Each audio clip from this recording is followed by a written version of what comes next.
Revenue సదస్సుల పేరుతో నిన్నటి దినం కడప జిల్లా ఇన్ఛార్జి మంత్రి గారు శ్రీమతి సవిత గారు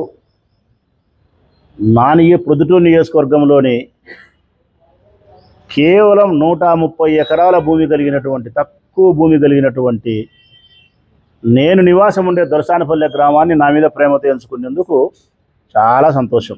తక్కువ భూమి ఉండే దొరసానపల్లిని సెలెక్ట్ చేసుకున్నారు.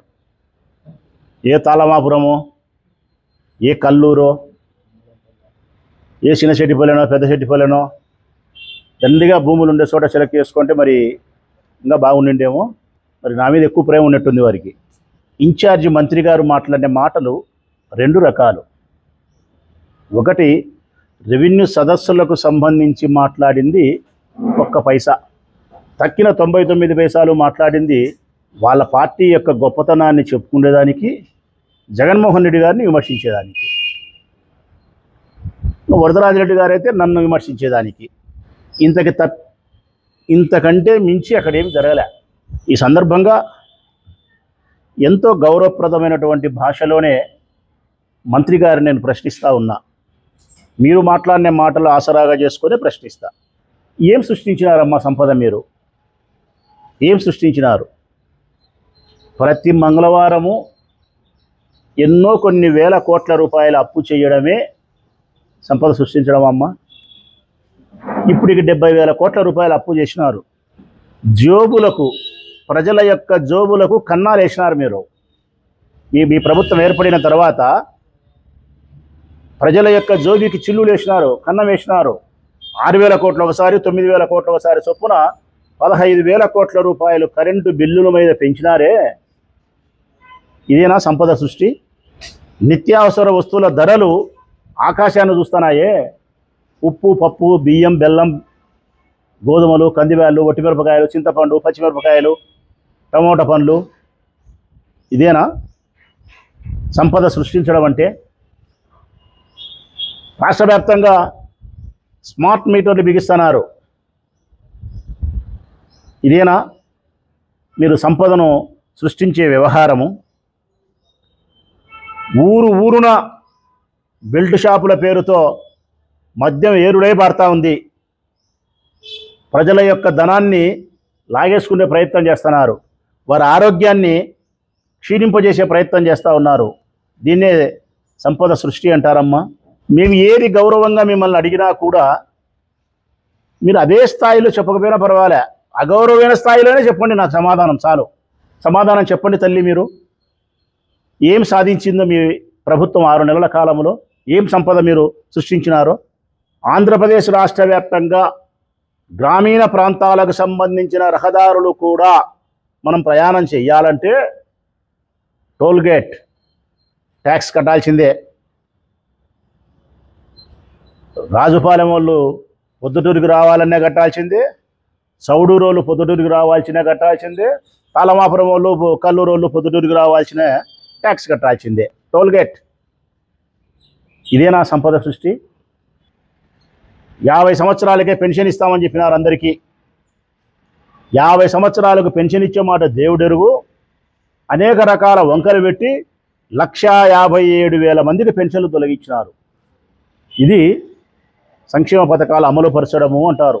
ఈ సంవత్సరం వ్యవసాయానికి 20 నయా పైసలైనా ఇచ్చినారా మీరు?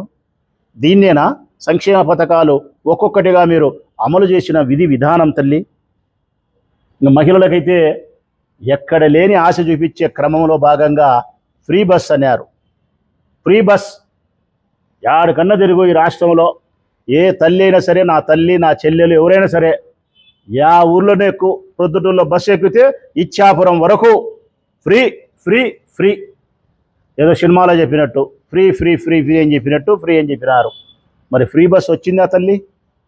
ఏ చెల్లైనా, ఏ తల్లి అయినా బస్సు ఎక్కి తలెత్తుకొని, ఇదిగో మా చంద్రబాబు నాయుడు చెప్పిన ప్రకారం నేను ఇచ్చాపురానికి పోవాలనుకున్నా, విజయవాడ పోవాలనుకున్నా, విశాఖపట్నం పోవాలనుకుంటానా, నాకు టికెట్ లేదని చెప్పి ఆధార్ కార్డు చూపించిపోయే పరిస్థితిని మీరు కల్పించినారా? సంక్రాంతికైనా ఫ్రీ బస్ ఏర్పాటు చేసి ఈ రాష్ట్రంలో ఎక్కడైనా సరే, ఏ బస్సు ఎక్కినా సరే తిరిగే పరిస్థితి మీరు కల్పించగలుగుతారా? మీరు ఇక్కడికి వచ్చినారు, దొరసానపల్లి నా గ్రామానికి. ఆ గ్రామంలో ఉండేదంతా చేనేత వాళ్ళే, రైతులు ఉండేది తక్కువ, 130 ఎకరాలు. అక్కడికి రావడమే మీరు సెలెక్ట్ చేసుకోవడమే తప్పు. సరే, చేనేతల ఉండే ఊరికి వచ్చినారు. చేనేతలకు 500 యూనిట్ల వరకు కరెంటు ఉచితం అని చెప్పినారు. ఒక 2 మగ్గాలు ఉంటేనో మరో మగ్గం ఉంటేనో 500 యూనిట్లు 300 యూనిట్లు కరెంటు ఉచితం అన్నారు. ఇప్పటికి 6 నెలలు గడిచింది. ఈ రాష్ట్రంలో ఉండే మా చేనేతలకు ఎవరికైనా, ఇదిగో మా మున్సిపల్ చైర్మన్ అమ్మ కూడా పద్మశాలి కులస్తురాలే, మొగ్గంనేసి ఆమె కూడా అడుగుతూ ఉంది. ఇప్పటి వరకు ఒక్క యూనిట్ కూడా కరెంటు ఉచితం ఇయ్యలేదన్న 6 నెలల కాలం గడిచిపోయింది అని చెప్పి, ఇప్పటి వరకు ఒక్క పరిశ్రమను మీరు నెలకొల్పింది లేదు. ఇప్పటి వరకు ఒక్క యువతకు ఒక ఉద్యోగ అవకాశాన్ని కూడా మీరు కల్పించింది లేదు. ఒక్క ఉద్యోగం మీరు చెప్పిన ఏదైతే నోటిఫికేషన్ డిసెంబర్ నాటికో ఎప్పుడుకో ఎలక్షన్ గెలుస్తానే చేస్తామని చెప్పి మెగా డిఎస్సి అని చెప్పినారో, అది పేపర్ మీద ప్రకటన చేసినారు, జీవోకు మాత్రం పరిమితం చేసినారు. దానికి కాలయాపన మాత్రం చేస్తూ ఉండి వాళ్ళకు కూడా ఉద్యోగాలు ఇచ్చే పరిస్థితి లేదు. ఇంకా ఎక్కువ మాట్లాడాలంటే కొత్త ఉద్యోగాల కదా దేవుడు ఎరుగు తల్లి, సవితమ్మ తల్లి. ఇప్పుడు ఉద్యోగం చేస్తూ ఉండే వాళ్ళకే జీతాలు సక్రమంగా వేసే పరిస్థితి మీ ప్రభుత్వంలో లేదు. ఈ రోజుకి 10వ తారీఖు వచ్చింది, ఈ రోజుకి జీతాలు వల్లే తల్లి. టీచర్లకు కొద్దో గొప్ప వేసినారు కానీ మిగతా శాఖలకు సంబంధించిన ఉద్యోగస్తులకు జీతాలు కూడా మీ ప్రభుత్వంలో వేయలేకపోతా ఉన్నారు. దాదాపు లక్షల మందికి సంబంధించిన ఉద్యోగ అవకాశాలు జగన్మోహన్ రెడ్డి ఇస్తే వాలంటీర్స్ తీసేసినారు, ఉద్యోగాలను తొలగించినారు తల్లి. పోనీ ఉద్యోగాలు ఇవ్వలేకపోయినారు, ఉద్యోగం ఇచ్చేంత వరకు 3000 రూపాయలు నిరుద్యోగ భృతి ఇచ్చినారా అంటే అది ఇవ్వలేకపోయినారు. వీటి గురించి మీరు ప్రస్తావించరా అమ్మా మంత్రి గారు? వీటి గురించి ప్రజలకు మీరు సమాధానం చెప్పరా? ప్రజలు ఏమనుకుంటారు తల్లి? మిమ్మల్ని అసహ్యంగా మాట్లాడుకోరా? వీళ్ళు గొప్పలు చెప్తున్నారు, ఎచ్చలు మాట్లాడుతున్నారు, ఈ ప్రభుత్వంలో ఈ సంక్షేమ పథకాలు అమలు పరచలేదు, ఈ ఉద్యోగాలు రాలేదు, ఈ ఉద్యోగాలు తీసేసినారు, వీళ్ళు మాట్లాడేటన్ని తప్పులు అని చెప్పి మిమ్మల్ని బలహీనంగా అనుకోరా తల్లి? నువ్వు కూడా రాయలసీమ బిడ్డవే, మనలో ఒక మాట అంటే పడే మనస్తత్వం మనకు లేదు. ఏ విధంగా నువ్వు మాట పడగలుగుతావు తల్లి? ఇవన్నీ మాట్లాడిపోయిన తర్వాత పోలవరం జాతీయ ప్రాజెక్టు నేను కడతా నేను పూర్తి చేస్తా. వినాయకుని పెళ్ళిన్నట్టుంది తల్లి, అది వినాయకుని పెళ్ళిన్నట్టుంది. అది ఎప్పటికీ పూర్తి కాదు, కడతానే ఉంటారు ఎప్పటికీ కూడా. 2014 నుంచి 19కి పూర్తి అన్నారు, 19 నుంచి 24కు మేము పూర్తి అన్నాం, 24 నుంచి 29కి మీరు పూర్తి అన్నారు. ఇంతే కడతానే ఉంటారు. నా ఒక్క మాటకు సమాధానం చెప్పాలా? ఇది నేనన్నే మాట కాదు, స్వయంగా ఈ దేశ ప్రధానమంత్రి నరేంద్ర మోడీ గారే మాట్లాడినారు. ఏమని? పోలవరం ప్రాజెక్టు నాశనం చేసిందే చంద్రబాబు నాయుడు, పోలవరం ప్రాజెక్టు చంద్రబాబు నాయుడుకు ఏటీఎం కార్డు అని చెప్పినాడు. మరి నరేంద్ర మోడీ గారు మాట్లాడిన మాటకు, ఆనాటి నిజానికి మీరు సమాధానం చెప్పగలిగితే ఈ రాష్ట్ర ప్రజలందరూ వింటారని చెప్పి కూడా మీకు తెలియజేస్తానా తల్లి. రాష్ట్ర ప్రజలారా, ఇది నిజం. ఇన్ఛార్జి మినిస్టర్ సవితమ్మ గారు మాట్లాడిన మాటల్లో ఇదొక్కటి నిజం ఉంది. రాజధాని నిర్మాణం మాత్రం జరుగుతుంది. ఎందుకు తెలుసునా? అది ఆంధ్రప్రదేశ్ రాష్ట్ర ప్రజల రాజధాని కాదు, కమ్మ కులస్తుల రాజధాని, ఒక్క సామాజిక వర్గానికి సంబంధించిన రాజధాని, చంద్రబాబు నాయుడు సామాజిక వర్గానికి సంబంధించినటువంటి రాజధాని. వారి కులస్తుల యొక్క ఆస్తుల విలువలు పెంచడానికి, తెలుగుదేశం పార్టీ నాయకుల బినామీ పేర్లతో ఉండబడి వారి ఆస్తుల యొక్క విలువలు పెంచడానికి కోసం రాజకీయ కోణములో స్వార్థపూరితమైన ఆలోచనతో పెద్ద కుట్ర దాగి ఉండే రాజధాని అది. ఆ రాజధానిని డెవలప్ చేస్తే వాళ్ళ ఆస్తుల విలువలు పెరుగుతాయి. ఇంతకు తప్ప నేను చెప్పిన దాంట్లో వేరుగా ఏమైనా చెప్పగలుగుతారా అని అడుగుతా ఉన్నా నేను. ఇక ఎమ్మెల్యే వరదరాజిరెడ్డి గారు మాట్లాడినారు. ఆయన మాట్లాడింది ఎప్పుడు ఒకటే మాటే. ఎన్నికలకు ముందు మా మీద అనేక రకాల ఆరోపణలు చేసినారు ఆయన. మట్క, గుట్క, జూదము, అసాంఘిక కార్యకలాపాలన్నీ పెరిగిపోయినాయి, భూములన్నీ మేము ఆక్రమించినాము, రిజిస్టర్ ఆఫీస్లో వేరే వాళ్ళ ఆస్తులు కూడా మా పేరుతో రిజిస్టర్ చేసుకున్నాము, భూ కబ్జాలు చేసినాం, ప్రభుత్వ భూములు ఇవన్నీ కూడా మాట్లాడినాడు. రైట్. ఆయన కూడా ఒక ప్రశ్న అడుగుతా ఉన్నా నేను. మా ప్రభుత్వంలో నువ్వు విమర్శ చేసినప్పుడు, నా మీద విమర్శ చేసినప్పుడు అది విమర్శ. ఎందుకంటే మేము ప్రభుత్వంలో ఉన్నాం కాబట్టి నువ్వు చేసిన విమర్శ నిజమే ఒకవేళ అయినప్పటికీ కూడా నీకు ఫలితం రాదు. ఎందుకంటే అధికారులు ఎవరు నీకు పలకరు, పోలీసు వాళ్ళు ఎవరు నీకు పలకరు కాబట్టి నా మీద ఏ చర్యలు తీసుకోలేరు. ఆ రోజు నువ్వు విమర్శగా మాట్లాడచ్చు, నా మీద ఆరోపణ చేయొచ్చు, బట్టగాల్చి నా ముఖాన వేయచ్చు. కనీసం ఈ ప్రొద్దుటూరు నియోజకవర్గంలో 20%, 30% నమ్మింటారు నువ్వు చేసిన విమర్శ. ప్రవీణ్ చేసిన విమర్శ నమ్మింటారు 20-30%, మిగతా 70 మంది నమ్మకపోయినా కానీ. కానీ పెద్దాయన, కానీ నీవు ఎమ్మెల్యే అయిన తర్వాత, మీరు ప్రభుత్వంలో ఉన్న తర్వాత, మీ ముఖ్యమంత్రి ఉన్న తర్వాత ఇప్పుడు కూడా నువ్వు అదే పాటే పాడితే, పాడిందే పాడరా పాత పాటని పాడితే ఏం ప్రయోజనం? ఇప్పుడు నువ్వు ఆరోపణ కాదు చేయాల్సింది, చట్టాన్ని ప్రయోగించు, నా మీద చట్టాన్ని ప్రయోగించు. నీ ప్రభుత్వం ఉంది, ప్రభుత్వ అధికారుల్ని మాటింటారు, పోలీసుల్ని మాటింటారు.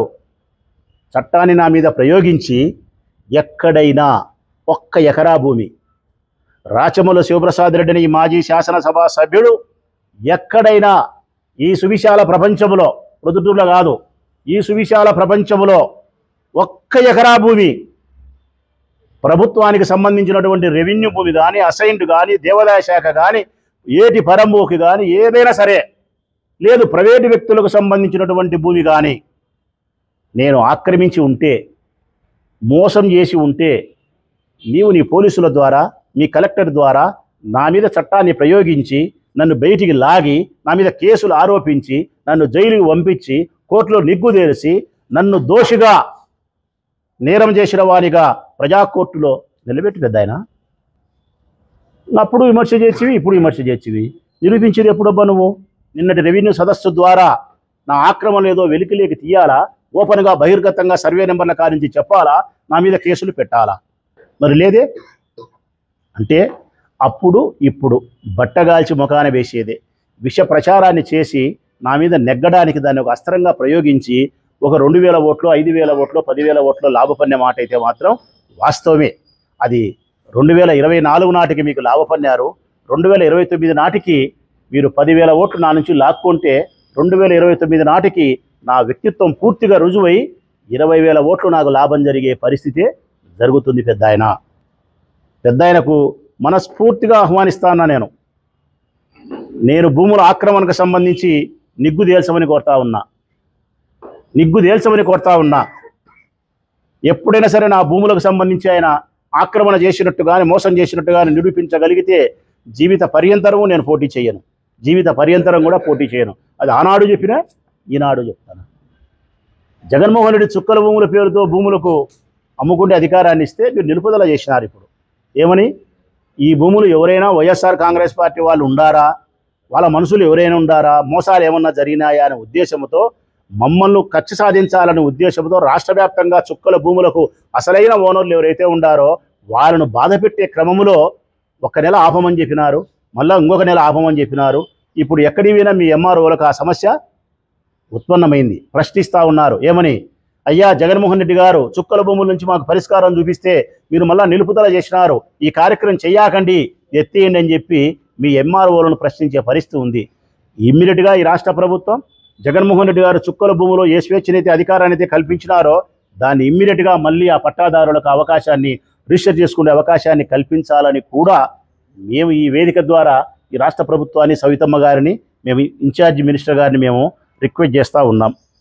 వీటితో పాటు ఇన్ఛార్జి మినిస్టర్ గారు మరొక మాట మాట్లాడినారు, జగన్మోహన్ రెడ్డి గారిని రాయలసీమ ద్రోహి అని మాట్లాడినారు. ఇది చాలా పెద్ద తప్పిదం మాట్లాడిన మాట. నేను మనస్ఫూర్తిగా అడుగుతానమ్మా సవితమ్మ గారిని, జగన్మోహన్ రెడ్డి గారు రాయలసీమ బిడ్డగా చెప్పుకునేదానికి గర్వపడతాడు. నేను రాయలసీమ బిడ్డను, కడప జిల్లా పులివెందుల తాలూకాలో జన్మించినటువంటి బిడ్డను, రాజశేఖర రెడ్డి బిడ్డను, పులివెందుల పులి బిడ్డను అని చెప్పి గర్వంగా చెప్పుకుంటాడు. ఒక్కరోజన్నా చంద్రబాబు నాయుడు రాయలసీమ బిడ్డని గర్వంగా చెప్పుకున్నాడా తల్లి? ఒక్కరోజన్నా నేను రాయలసీమ బిడ్డను, నేను చిత్తూరులో జన్మించినా చెప్పలే తల్లి, ఇంతవరకు చెప్పలే. చంద్రబాబు నాయుడు ఏ రోజైతే ఎన్టీ రామారావు గారి కూతుర్ని పెళ్లి చేసుకొని ఇల్లరికం పోయినాడో ఆ రోజే ఆయన రాయలసీమ అనేది మర్చిపోయినాడు తల్లి. మర్చిపోయి ఇల్లరిక పల్లుడు అయిపోయినాడు. రాయలసీమకు ద్రోహం చేసింది జగన్ కాదమ్మా, చంద్రబాబు నాయుడు. రాయలసీమ పట్ల ఎప్పుడూ పక్షపాత ధోరణి చంద్రబాబు నాయుడుకు. పక్షపాత ధోరణి ఉంది కాబట్టి రాయలసీమలో కర్నూలుకు హైకోర్టు మేము తీసుకురావాలని చెప్పి మా జగన్ చెప్తే ఈరోజు మీరు హైకోర్టు కాకుండా ఒక బెంచ్ ఏర్పాటు చేస్తామంటున్నారు. ఏం సమాధానం చెప్తారు తల్లి మీరు?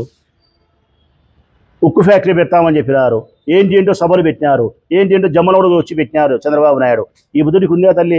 2014-19 అయిపోయింది, ఇప్పుడు 24-29. ఇప్పుడైనా పూర్తి చేస్తారా? చేయలేరు. కొప్పర్తి దాన్ని పరిశ్రమను తరలించకపోతున్నారు. ఏమి తల్లి? కడప జిల్లాలో ఉండే కొప్పర్తి ఉండే గ్రామంలో ఉండే పరిశ్రమను వేరే చోటుకి తరలించడానికి ఏమి తల్లి మేము చేసిన పాపము? సవతి తల్లి ప్రేమ కాదా మా పట్ల? రాయలసీమ బిడ్డల పట్ల చంద్రబాబు నాయుడుకు సవతి తల్లి ప్రేమ కాదా? ఈ రాయలసీమ జిల్లాలకు వ్యవసాయానికి సాగునీరు కానీ, త్రాగడానికి త్రాగునీరు కానీ, పరిశ్రమలు కానీ, విద్యకు కానీ కనీసం మా ఆత్మ గౌరవానికైనా విలువిచ్చినాడా చంద్రబాబు? మమ్మల్ని గుండాలుగా, రౌడీలుగా, రక్తం దాగే రాక్షసులుగా మమ్మల్ని చిత్రీకరించి మాట్లాడినారే తప్ప మాలో కరుణ ఉంది, జాలి ఉంది, మేధస్సు ఉంది, స్వాతంత్ర సమరయోధులు ఉన్నారు, కవులు ఉన్నారు, కళాకారులు ఉన్నారు, గొప్పవాళ్ళు ఉన్నారని చెప్పి ఏ రోజున మీరు గుర్తించినట్టు మీ పార్టీ, మీ ప్రభుత్వం మాట్లాడిందా?